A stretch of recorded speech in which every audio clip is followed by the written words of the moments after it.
We love to shower, for the simple sake of how awesome showering is, but also that it gives us a chance to clean ourselves up and smell good.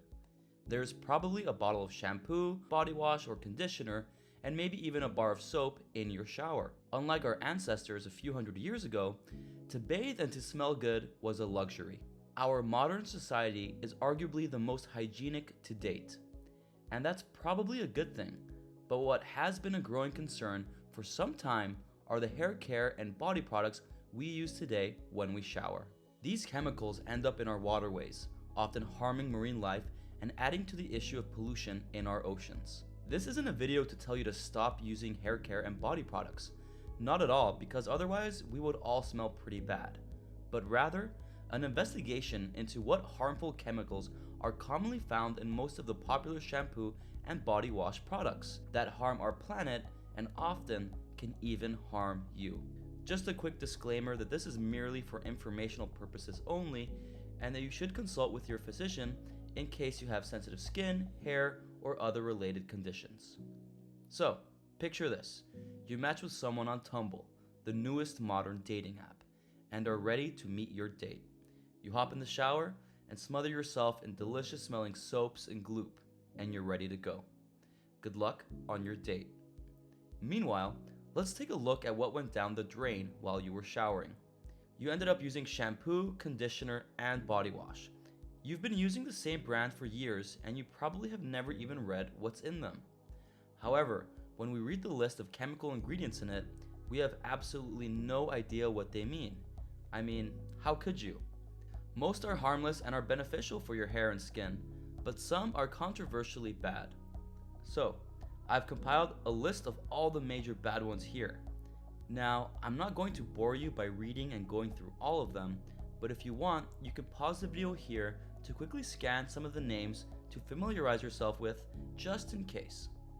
I've included a link down below with a more detailed guide on each of these chemicals, which I encourage you to read so that you know exactly what these ingredients are. Going back to what went down the drain, let's say your shampoo included sulfates, formaldehyde, and parabens, 3 commonly found ingredients in hair care and body products. Not only do these ingredients cause damage to the environment, but can also cause harm to your health. Sulfates are one of the most common ingredients found in shampoos and body wash. Nearly 90% of hair care products contain some sort of sulfates, such as sodium lauryl sulfate, better known as SLS, an important ingredient that breaks down, removes the dirt, oil, and grease from the hair and scalp, leaving it feeling squeaky clean and allowing you to better use conditioner or insert other nutrient-rich products for your scalp and hair, while also helping you get that nice foamy texture you get when you scrub your hair. However, when these sulfates go down the drain, they end up in our waterways, where they can harm marine life and damage the ecosystem. Studies have found that sulfates can be toxic to aquatic life and affect development in the early stages. Sulfate occurs naturally in aquatic environments, but it is the elevated levels of sulfate which can be toxic to marine life trying to grow. Unfortunately, it's easy to see how this is true because sulfates are also a popular ingredient in pesticides that are meant to kill insects and other pests. Then there's the matter of your health. It's well known that sulfates effectively remove dirt and oil from your hair. The problem is that they often overachieve this goal. They not only remove the oil you don't want, but sulfates strip your hair of the natural oils that protect it from drying out and taking on the texture of straw.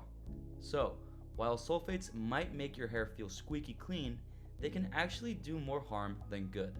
Another harmful chemical found in shampoos is formaldehyde. In low levels, it can be safely and legally used in hygienic and cosmetic products as a preservative that helps ensure the product does not contain or develop harmful bacteria.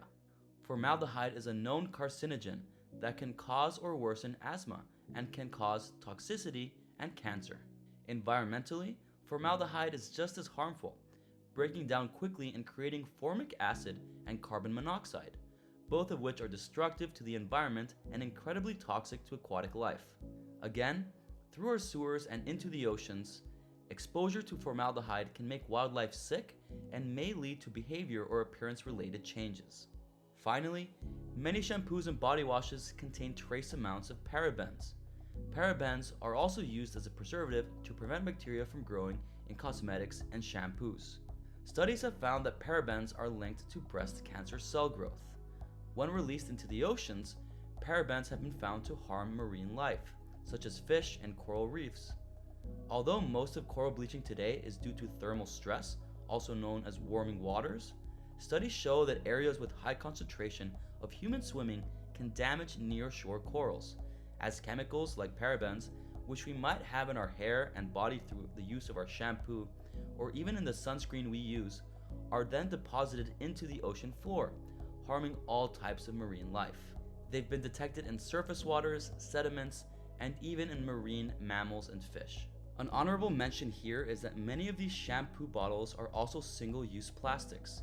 Additionally, some hair care and body wash products use microplastics or tiny beads, which act as an abrasive agent to break up clumps in wet hair fibers. These microplastics often find their way into the ocean, harming all types of marine life, all the way from shrimp to whales, and more often into the very bellies of the aquatic life we then consume.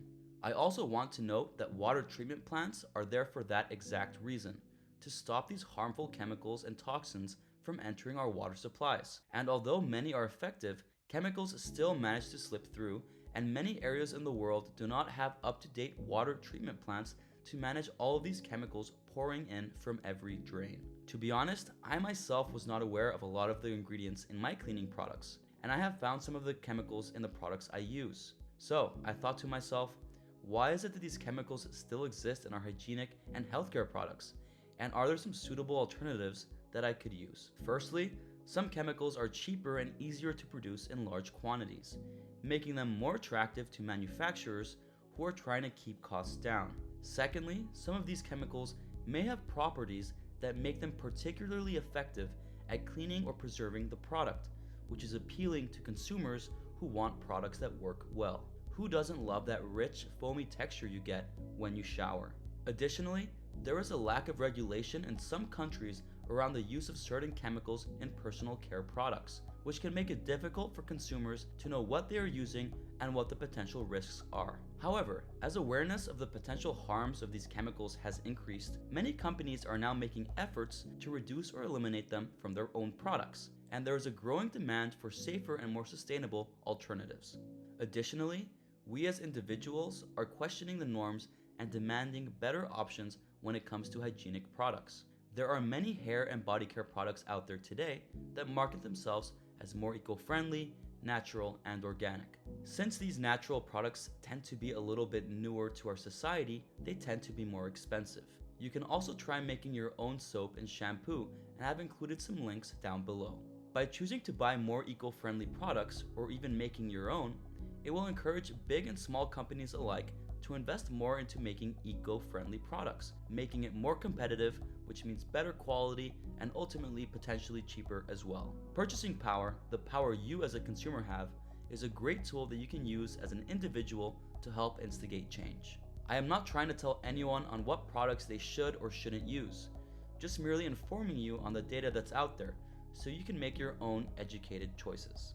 There is plenty of material online on the subject, and I encourage you to delve deeper to cater to your own personal hair and body needs. So, next time you're going on that date, remember, those natural oils on your hair may not only help you impress, but also help the success in helping save marine life.